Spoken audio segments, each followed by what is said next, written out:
Hello student, how are you. उम्मीद करता हूं कि आप सब बेहतर होंगे, अच्छे से होंगे। स्टूडेंट, इसके पहले हम लोगों ने रीमान इंटीग्रेबल टॉपिक को देखा था, उसमें थ्योरम और इम्पोर्टेंट क्वेश्चन को अटेम्प्ट किया था और ये चैप्टर समाप्त हो गया। नेक्स्ट चैप्टर हम देखते हैं इम्प्रॉपर इंटीग्रल।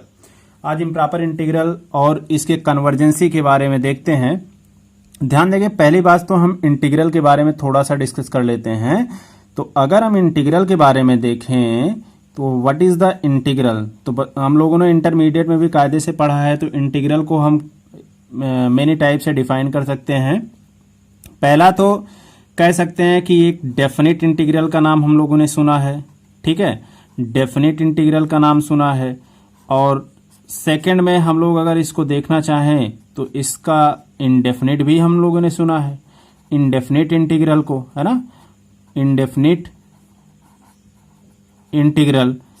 और नेक्स्ट में डेफिनिट और इंडेफिनिट के बाद में हमारे पास जो केस है वो इम्प्रॉपर का है। लेकिन अगर हम देखें तो एक तो प्रॉपर इंटीग्रल हो सकता है, ठीक ना, क्या होगा, एक प्रॉपर इंटीग्रल होगा।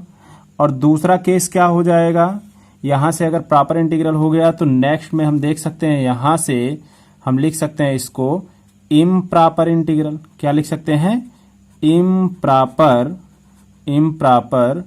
Integral, improper integral. तो इस तरीके से improper integral, definite integral, indefinite integral और प्रॉपर इंटीग्रल, इन सबको अगर हम देखना चाहें तो डेफिनेट इंटीग्रल क्या होता है, जिसमें बाउंडनेस हो, मतलब फंक्शन एफ ऑफ एक्स है तो इसके पास रीजन हो ए टू बी, तो ये क्या हो जाएगा, डेफिनेट इंटीग्रल। लेकिन इनडेफिनेट क्या होता है कि अगर हमारे पास फंक्शन है, इसका इंटीग्रेट करना है और डीएक्स के साथ में है तो इसके पास कोई रीजन ना हो तो इंडेफिनिट हो जाएगा। प्रॉपर और इम्प्रॉपर का केस थोड़ा सा डेफिनेट से समझ लो, ऐसे कि डेफिनेट से इसको हम जोड़ के रखेंगे जो प्रॉपर का केस होगा, और इम्प्रॉपर का इंडेफिनिट, कुछ ऐसा। लेकिन इसकी जो प्रॉपर्टी है इम्प्रॉपर इंटीग्रल की, तो उसको हम कुछ समझने के लिए ऐसा समझते हैं। तो नॉर्मल मेथड था केवल कॉन्सेप्ट क्लियर करने के लिए कि अगर हमारे पास कोई integral a to b f of x d x given है ना, इसको क्या कहेंगे, ये कह सकते हैं कि is said to be improper, is said to be improper integral, right, improper integral is said to be improper integral if and only if, ये तभी इम्प्रॉपर इंटीग्रल होगा if and only if lower limit a और upper limit B is क्या हो, infinite हो। Clear है ना, ये बहुत सीधी सीधी बात में हम लिख रहे हैं सारी बातों को, ठीक ना। और दूसरा केस कह सकते हैं, दूसरा केस यहां से देख लेते हैं। दूसरा केस अनबाउंडेड हो, कैसा हो, अनबाउंडेड हो, unbounded at a or b, lower limit और अपर लिमिट पर ये क्या हो, अनबाउंडेड हो। तो इस केस में हम कह सकते हैं कि ये क्या हो जाएगा, इम्प्रॉपर इंटीग्रल होगा। ध्यान देना, ए और बी लोअर लिमिट और अपर लिमिट या तो इंडेफिनिट हो, राइट, इन्फिनाइट हो, या तो ए व बी जो होता हो कैसा हो, अनबाउंडेड हो, तब इम्प्रॉपर का केस बन सकता है। तो क्या करें, इसको pause video, note down, screenshot ले लो, फिर हम आगे बढ़ते हैं इम्प्रॉपर इंटीग्रल पे और बातें कर लेते हैं, ठीक है। स्क्रीनशॉट ले लो इसका, राइट। तो नेक्स्ट में हम देखते हैं कि और इम्प्रॉपर इंटीग्रल के क्या नाम्स और क्या एस्पेक्ट्स हैं, उनको समझते हैं। सेकंड में देखेंगे, आगे बढ़ते हुए हम बात करते हैं कि है क्या, अगर हम डिस्कस करें टाइप्स ऑफ इम्प्रॉपर इंटीग्रल, क्या डिस्कस करें, टाइप्स ऑफ इम्प्रॉपर इंटीग्रल। तो ये क्या है, इसके बारे में भी थोड़ा सा जान लेते हैं कि टाइप्स ऑफ इम्प्रॉपर इंटीग्रल। देखो, टाइप्स ऑफ इम्प्रॉपर इंटीग्रल में अगर हम बात करें तो वैसे तो सिंपल वे में बात करें तो टाइप फर्स्ट हम इसको डिसाइड कर सकते हैं कि अगर कोई इंटीग्रल ए टू इन्फिनाइट है, F of x d x है, एक तो ये केस होगा। दूसरा अगर समझाना चाहें minus infinite to b f of x d x, कुछ ऐसा दिया हो। और तीसरा केस हो जाए, मान लो कि minus infinite to infinite f of x d x. Clear है ना, मतलब इस तरीके से हमारे पास अगर दिया हो, ये 3 इंटीग्रल लेके चल रहे हैं, वेर जहां पे कंडीशन लिख के आ रहे हैं, ध्यान देना, where function f of x, मतलब ये फंक्शन ये फंक्शन ये फंक्शन तीनों के लिए बात कर रहे हैं, is bounded in given interval. तो ये case types of integral, first type का इंटीग्रल क्या हो जाएगा, ए टू इन्फिनाइट, इनमें से एक इन्फिनाइट रहेगा, दोनों इन्फिनाइट रहेगा, कहने का सीधा सा मतलब ये है। टाइप नंबर अगर सेकंड में बात करें, देखो कॉन्सेप्ट को समझते चलो तभी क्वेश्चन अटेम्प्ट कर पाएंगे। अगर दूसरे कॉन्सेप्ट पर बात करें तो lower limit a to b, upper limit f of x इस तरीके से गिवन हो, है ना, जहां पर लिख सकते हैं ए एंड बी मतलब लोअर लिमिट और upper limit a and b are finite but condition क्या है, but either limit x tend to a, but either limit x tend to a. इसका मतलब अगर ऐसा हो जाए तो फंक्शन एफ ऑफ एक्स ये कैसा हो जाएगा बोलो, या तो प्लस या तो माइनस इन्फिनाइट हो। इस केस में फंक्शन एफ ऑफ एक्स ये कैसा हो, प्लस हो, माइनस हो, इन्फिनाइट हो इस केस में।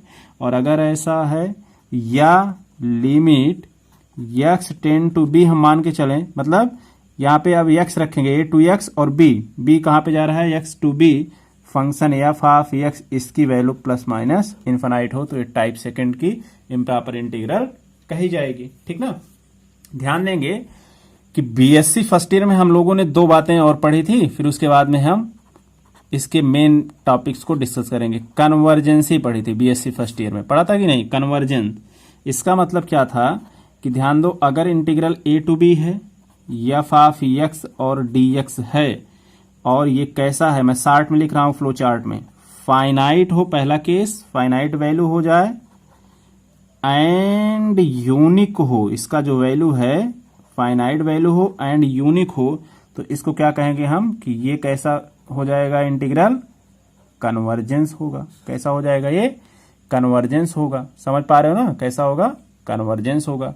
अच्छा, दूसरा केस अगर हम देखें तो क्या हो जाएगा, ये डाइवर्जेंस भी पढ़े हैं, बिल्कुल पढ़े हैं। डाइवर्जेंस का केस कैसे डिफाइंड हो, lower limit a to b f of x d x, ठीक ना, tends to plus minus infinite, मतलब ये फंक्शन अगर या तो प्लस वैल्यू दे इन्फिनाइट का या तो माइनस वैल्यू इन्फिनाइट दे, तो ये क्या हो जाएगा, डाइवर्जेंट का केस हो जाएगा। किसका केस हो जाएगा, डाइवर्जेंट का केस हो जाएगा। तो ध्यान देना, इम्प्रॉपर इंटीग्रल में हम टाइप्स ऑफ इम्प्रॉपर इंटीग्रल में बात कर रहे हैं। फर्स्ट सेकंड तो जान ही रहे हैं, लेकिन कन्वर्जेंसी क्या है बीएससी फर्स्ट ईयर में थोड़ा सा रिमाइंड कर दिए, फिर भी आप जानते रहो। डाइवर्जेंसी का केस कब होगा कि या तो वैल्यू प्लस इन्फिनाइट हो या माइनस इन्फिनाइट, तो ये केस हो जाएगा डाइवर्जेंसी का। तो क्या करेंगे, pause the video, note it down, इसका स्क्रीनशॉट ले लो, फिर हम आगे बढ़ते हैं, ठीक है। ओके, चलो नेक्स्ट में देखते हैं हम, इसका स्क्रीनशॉट हो गया, तो नेक्स्ट में देखते हैं हम अब इम्प्रॉपर इंटीग्रल में जो मोस्ट इंपॉर्टेंट है वो है आपका first kind of improper integral. First kind of improper integral, first kind of improper integral. इसके थ्योरेटिकल पार्ट को खूब कायदे से समझेंगे, नोट्स बनाएंगे, और फिर ताकि न्यूमेरिकल बहुत आसानी से समझ में आ जाए। First kind of improper integral ये क्या कहता है कि इसमें अगर हम लिखना चाहें इसको, first kind of improper integral को अगर हम डिफाइन करना चाहें तो एक लाइन में लिख सकते हैं ऐसे, ध्यान देंगे, अ डेफिनिट इंटीग्रल, कैसा इंटीग्रल होना चाहिए, शुरू में हम डिस्कस किए थे, डेफिनिट, अ डेफिनिट इंटीग्रल, और डेफिनिट इंटीग्रल जिसका रीजन डिफाइंड हो a to b f of x d x, ठीक ना, इन विच लिमिट आर, लिखने का तरीका भी, इन विच लिमिट्स आर इनफाइनाइट, बहुत ध्यान से समझना इसको, इनफाइनाइट, इसको अंडरलाइन कर दो, infinite, that is b equal to infinity, right, या a equal to infinity and second condition क्या है, एंड इंटीग्रेशन इज कॉन्टिन्यूअस, इसको भी अंडरलाइन कर लो, continuous is called first kind of improper integral, first kind of improper integral. इसका notes बनाए गए हैं ना, first kind of improper integral. तो इसका मीनिंग समझ पा रहे हो कि first kind of improper integral क्या हो जाएगा। जैसे कह रहे हैं या तो लोअर लिमिट इन्फिनाइट हो या तो अपर लिमिट इन्फिनाइट हो। अगर infinite to infinite f of x d x का केस ऐसा हो, ये लिमिट है ना, जो डिफाइंड रीजन है वो अनडिफाइंड में चला जाए, तो ऐसे इंटीग्रेशन को जिसकी वैल्यू कॉन्टिन्यूअस है उसको क्या कहेंगे, first kind of improper integral कहेंगे। क्या कहेंगे, first kind of improper integral. अब इसमें दो केसेस हैं first kind of improper integral में। पहला केस है कि अपर लिमिट इन्फिनाइट, पहला केस क्या है, अपर लिमिट इन्फिनाइट, ध्यान देना अपर लिमिट इन्फिनाइट। अब अपर लिमिट इन्फिनाइट में अगर हम बात करें तो ध्यान दो, अपर लिमिट इन्फिनाइट अगर एक एग्जांपल से समझाना चाहें तो इसको लिमिट कैसा हो, अपर लिमिट इन्फिनाइट तो मान लेते हैं 0 से, और अपर वाला लिमिट कैसा हो, इन्फिनाइट, और ये जो वैल्यू है dx upon 1 plus x square. तो ऐसे को हम upper limit of infinite of first kind कहेंगे।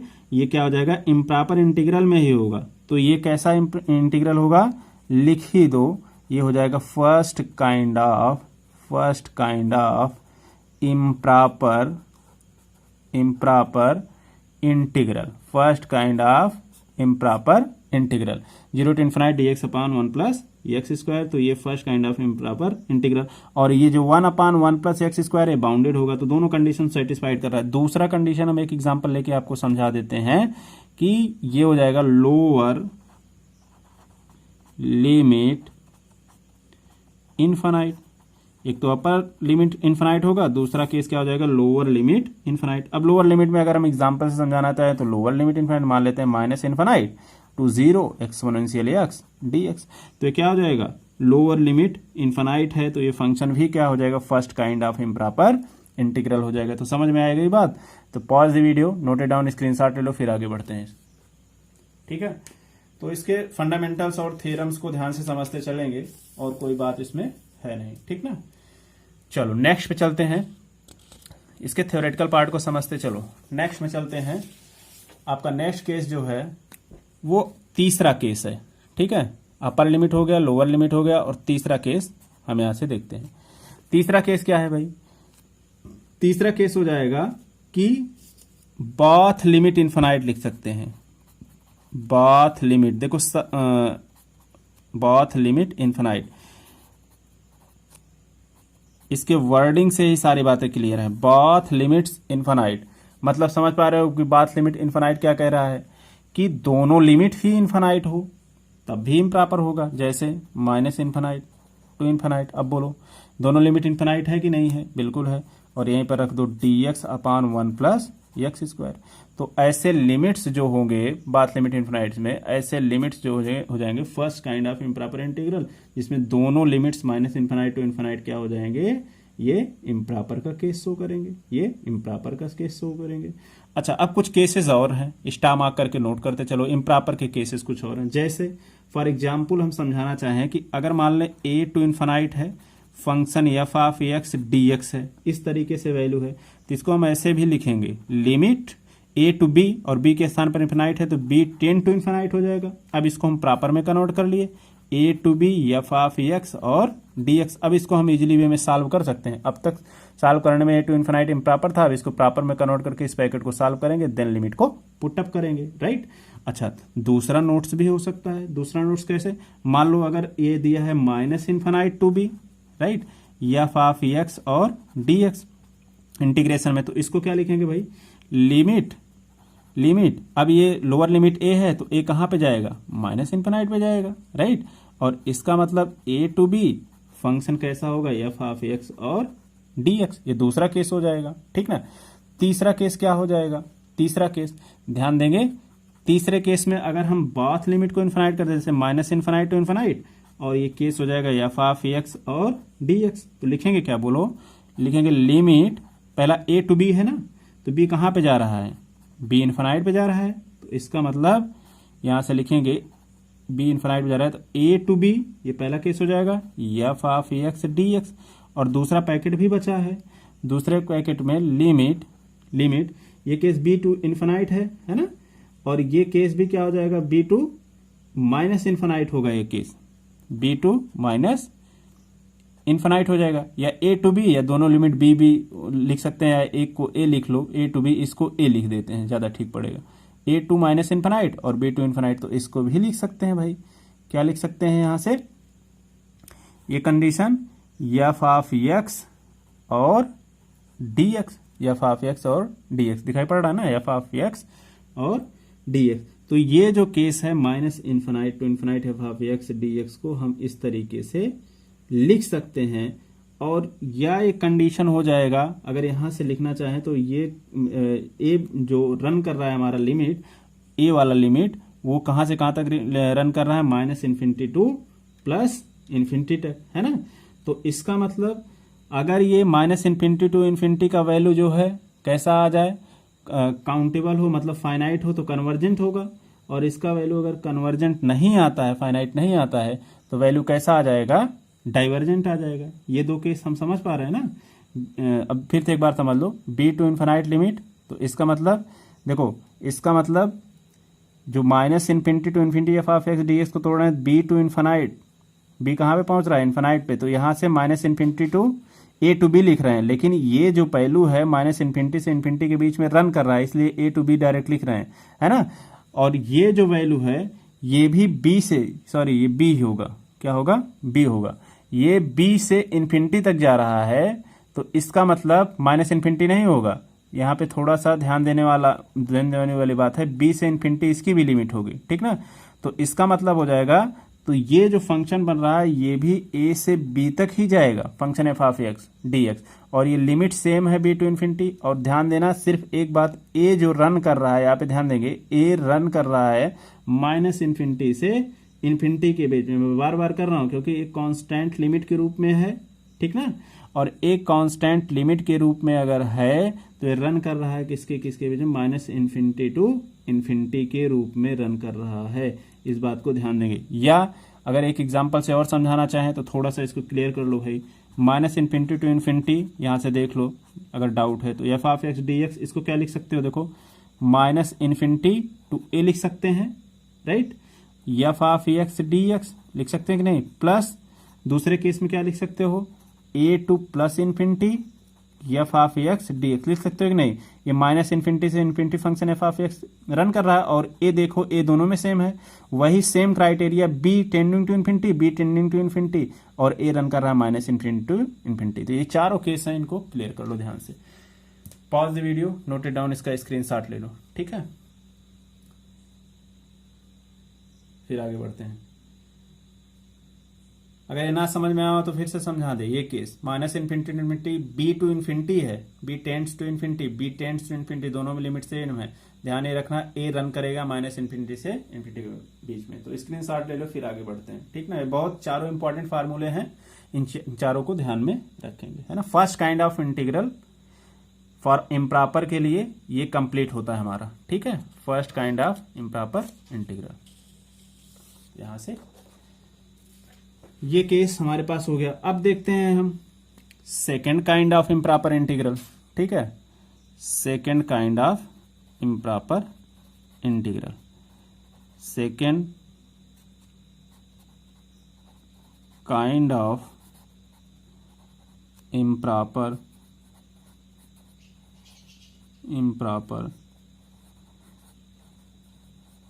Integral, second kind of improper integral, इसमें ध्यान देंगे, और ध्यान देने वाली क्या बात है कि क्या क्या बेसिक बातें हैं, इसमें थोड़ा सा ध्यान देंगे second kind of improper integral के लिए, राइट। तो केस ये होगा, अगर हम थोड़ा सा इसको डायरेक्टली लिख दें तो कोई दिक्कत तो नहीं है, डायरेक्टली अगर लिखना चाहें तो कोई दिक्कत तो नहीं है। अब देखो, लिखो, इसमें थोड़ा सा लिख ही दो, second kind of second kind of, इसका एक नोट बना डालो, improper integral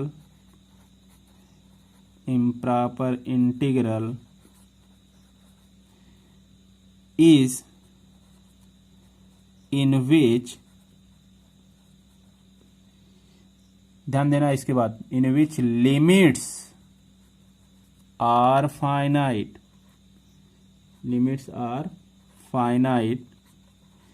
but limit finite हो बट इंटीग्रैंड, बड़ी इंटरेस्टिंग बात है, इंटीग्रैंड इज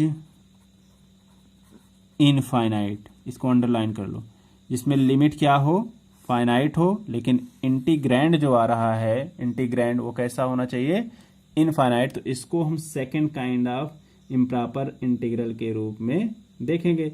और इसी को कह सकते हैं, तो अगर ऐसा पॉइंट है तो लिख दो आगे एक लाइन और, द पॉइंट एट विच, ध्यान देना जिस पॉइंट पे इंटीग्रैंड की वैल्यू है, the point eight which the integrand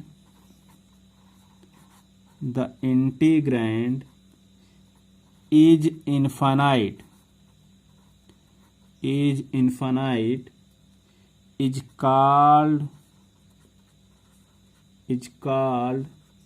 a singular point, is called a singular point। ठीक है, इंटीग्रैंड कैसा हो, इनफाइनाइट जिस पॉइंट पर, उस पॉइंट को हम क्या कहेंगे, सिंगुलर पॉइंट। अब सिंगुलर पॉइंट समझाने वाली बात नहीं है, ध्यान दो, जिस पॉइंट पर आपका इंटीग्रैंड कैसा आ जाए, इनफाइनाइट, वह पॉइंट्स जो हो जाएगा वो क्या कहलाएगा भाई, सिंगुलर पॉइंट कहलाएगा। तो ध्यान देना, इसमें 3-4 केसेस हैं, उसको डिस्कस कर लेते हैं सिंगुलर पॉइंट के लिए। ठीक है, फर्स्ट केस क्या हो जाएगा कि सिंगुलर पॉइंट, अब समझाने की जरूरत नहीं, सिंगुलर पॉइंट मतलब जिस पॉइंट पे इंटीग्रैंड कैसा हो, इनफाइनाइट हो, है ना, तो वही तो सिंगुलर पॉइंट होगा। तो singular point at right end, और राइट एंड क्या हो जाएगा, लिमिट बी। तो इस पे थोड़ा सा ध्यान देंगे। अगर इसको हम डिस्कस करना चाहें, मान लेते हैं कि हमारे पास integrand a to b f of x dx इस तरीके से है, इक्वल टू, हम ध्यान देंगे इसको लिख सकते हैं लिमिट अपसाइलन टेंड टू 0। क्यों अपसाइलन ले रहे हैं, क्योंकि एक स्मॉल पॉजिटिव आर्बिट्रेरी कांस्टेंट है। जैसे हम लिमिट में h टेंड टू 0 लेते थे कि h का मान क्या है, नियर अबाउट 0 के इक्विवेलेंट हो। तो इसको लिख सकते हैं a to b minus epsilon, मतलब a से b तक की लिमिट रन कर रहा है, और function f of x dx, है ना। और जो फंक्शन है f ऑफ x, ये क्या है, कॉन्टिन्यूअस है। ध्यान देना, फंक्शन कैसा है, कॉन्टिन्यूअस। लेकिन कॉन्टिन्यूअस किसमें है, इन क्लोज इंटरवल a से लेके b माइनस अपसाइलन, इस वाले इंटरवल में ये फंक्शन हमारा कॉन्टिन्यूअस है। तो एट राइट एंड b के लिए सिंगुलर पॉइंट का केस हो जाएगा। ध्यान दिए कि नहीं। अब इसमें टोटल बातें, कुछ समझने वाली बात तो है नहीं, सिंपल सी बात आपको ध्यान देना है कि जिस पॉइंट पे इंटीग्रैंड इनफाइनाइट है वो सिंगुलर पॉइंट है। और सिंगुलर पॉइंट हम एक केस में राइट एंड पे डिस्कस करते हैं, तो राइट एंड पे जो वैल्यू है b, और फिर लेफ्ट एंड पे डिस्कस कर लेंगे। तो pause the video, noted down, screenshot ले लो, फिर आगे बढ़ते हैं। राइट, तो स्क्रीनशॉट हो गया होगा, आगे बढ़ते हैं। आज इसके कॉन्सेप्ट पार्ट को समझते हैं और बहुत ध्यान से समझते चलो। अब सेकंड केस क्या हो जाएगा हमारे पास, सेकंड केस हो जाएगा सिंगुलर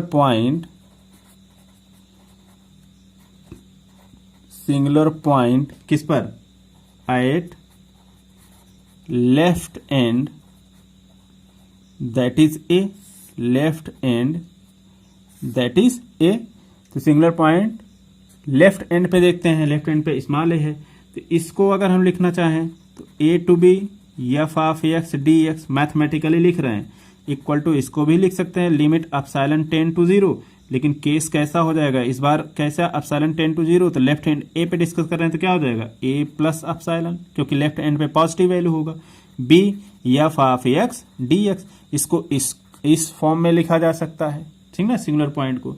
और लिखेंगे कि जो फंक्शन है, फंक्शन f ऑफ x कैसा हो जाएगा, is, function f of x is continuous. कैसा होगा, कॉन्टिन्यूअस। बोलो किसमें, ए प्लस एप्सिलॉन से लेके बी तक, ये वैल्यू और इस वैल्यू में ही फंक्शन हमारा क्या हो जाएगा, कंटिन्यूअस होगा। तीसरा केस भी देख सकते हो यहां से, दूसरा पॉइंट तो ये हो गया लेफ्ट हैंड और राइट हैंड, और तीसरा पॉइंट क्या हो जाएगा, कोई इंटरमीडिएट पॉइंट हो, मान लेते हैं सिंगुलर पॉइंट एट सी, कोई एक इंटरमीडिएट पॉइंट आ जाए अगर तो लेफ्ट और राइट के बीच में, तो इसके लिए जो केस हो जाएगा a to b f of x d x. देखो इसको कैसे तोड़ सकते हो, a to c f of x d x plus इस बार क्या हो जाएगा c to b f of x d x. अभी इसको भी तोड़ सकते हैं, कैसे, ध्यान दो, इसको तोड़ सकते हैं limit epsilon tend to 0 a to c minus epsilon f of x d x plus इस बार क्या हो जाएगा लिमिट, दूसरी वैल्यू लेते हैं, मान लेते हैं एप्सिलॉन डैश टेंड टू 0, तो ये वैल्यू कितना हो जाएगा बोलो, सी प्लस लेफ्ट हैंड पे एप्सिलॉन डैश और बी, और आ जाएगा एफ ऑफ एक्स और डी एक्स। तो ये केसेस जो है हमारे पास, ये पॉइंट एट सी पर डिस्कस कर रहे हैं, जहां पे जो सी है कुछ इस नेचर का है, ए से सी से बी, मतलब सी बिलोंग्स टू ओपन इंटरवल जैसी स्थिति है। तो अगर इसका वैल्यू फाइनाइट आता है तो ये कन्वर्जेंट होगा, अदरवाइज अगर इसका वैल्यू फाइनाइट नहीं आता, इनफाइनाइट, तो ये क्या हो जाएगा, डाइवर्जेंट होगा। तो लिख भी देते हैं कि अगर फाइनाइट वैल्यू है, फाइनाइट है, तो वैल्यू कैसा हो जाएगा, कन्वर्जेंट आएगा, सिंपल सी बात है। और अगर ये इनफाइनाइट है तो इसमें देख लो, अगर फाइनाइट है तो ये तो आ जाएगा कन्वर्जेंट, सीजीटी होगा, अगर इनफाइनाइट है तो इसकी वैल्यू क्या हो जाएगी, डीजीटी हो जाएगी, क्या हो जाएगी, डीजीटी हो जाएगी, ठीक ना। ये वैल्यू यहां से दिखा कि नहीं दिखा, इस तरीके से अब दिख रहा है, इनफाइनाइट हो जाएगा तो डीजीटी हो जाएगा। तो ये केस हमारा एट पॉइंट सी के लिए, लेफ्ट हैंड के लिए, और इसके पहले हम राइट हैंड के लिए डिस्कस कर चुके हैं। पॉज वीडियो, नोटेड डाउन, इसका स्क्रीनशॉट ले लो, फिर आगे बढ़ते हैं। राइट, चलो आगे देखते हैं भाई, आगे का केस क्या हो जाएगा हमारे पास, third kind of improper integral. Next देखते हैं, फर्स्ट काइंड सेकेंड काइंड तो हो गया, अब third kind of improper integral. इस वीडियो लेक्चर का पूरा नोट्स बना के एक एक शब्द पे ध्यान दे के समझते हुए पढ़ेंगे, है ना, तभी क्वेश्चन को कर पाएंगे। आज हम कॉन्सेप्ट के इसको क्लियर करा रहे हैं। देखो third kind of improper integral क्या होता है, जिसमें दो बातें निहित हैं। पहला, एक तो इनफाइनाइट लिमिट हो, एक क्या हो, इनफाइनाइट लिमिट हो, और दूसरा क्या हो, इनफाइनाइट इंटीग्रैंड हो, मतलब वैल्यू इनफाइनाइट इंटीग्रेड, और पहले में क्या हो, एक इनफाइनाइट लिमिट हो, है ना। तो इसको लिख सकते हो यहां पे, it is combination of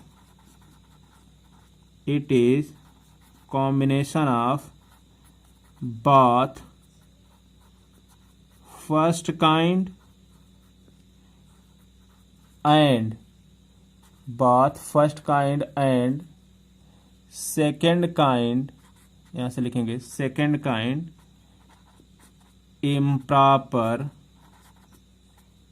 integral, ठीक है। फर्स्ट काइंड और सेकेंड काइंड, इसमें लिख लेते हैं first kind and second kind improper integral हो, तो इसका मतलब इसी को क्या कहते हैं हम, थर्ड काइंड इम्प्रॉपर इंटीग्रल कह देंगे, थर्ड काइंड इम्प्रॉपर इंटीग्रल कह देंगे। जैसे